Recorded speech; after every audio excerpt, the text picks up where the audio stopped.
We know this equation produces an ellipse. We start at the center at the origin 0, 0, and then we move 2 units left and right in the x direction, and then we move 3 units in the y direction, up and down.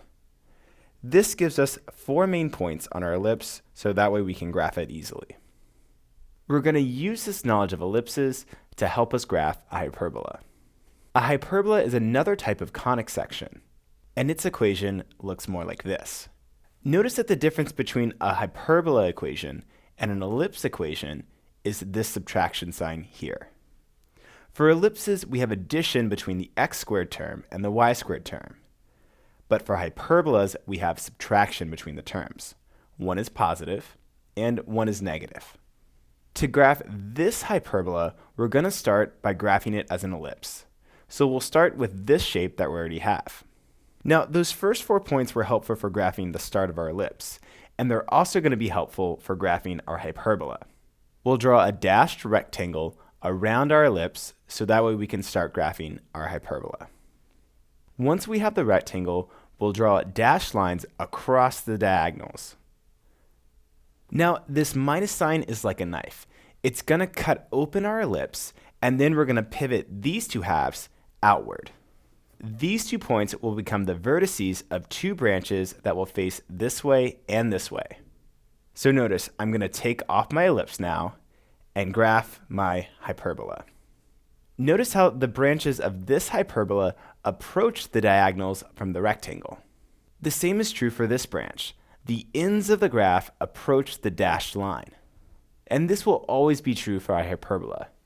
The ends will always stretch towards the diagonals that we created from before. Now, one other important piece of information is that the x squared term comes first here. This means that our parabola opens to the left and to the right. And you might be wondering, how could I get a parabola to open up and open down? Well, it turns out we just have the y squared term come first. For example, if I make this y squared term positive here, and we subtract off x squared divided by 4 here, we'll have a different type of hyperbola. Since the y squared term comes first, this hyperbola will open up and it will open down. I'm going to take this hyperbola off for now, and then we'll start over with our basic ellipse. Now, I could switch the order of the y squared and the x squared terms since addition is commutative. So I'm just going to move this term to the right side of the y squared divided by 9. And notice when I make this change, I still have the same exact ellipse as from before. We started with our center at the origin, and we went 2 units left and right from that center, and 3 units vertically up and down. This time, to get this hyperbola, we'll do one thing different. We'll still draw our box around our ellipse, and we'll have the diagonals to that box. Now we'll use these 2 points as the vertices for the 2 hyperbola branches. They'll face this way. The subtraction sign is going to be the knife that cuts our ellipse in half, and then the top and bottom of the ellipse will fold outward to create our hyperbola. So taking away our ellipse, we'll get this as our hyperbola.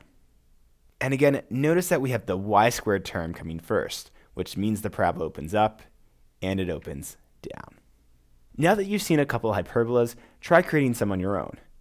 Try changing the values of the denominators and see how the hyperbolas change. Have some fun, and then continue on with the practice.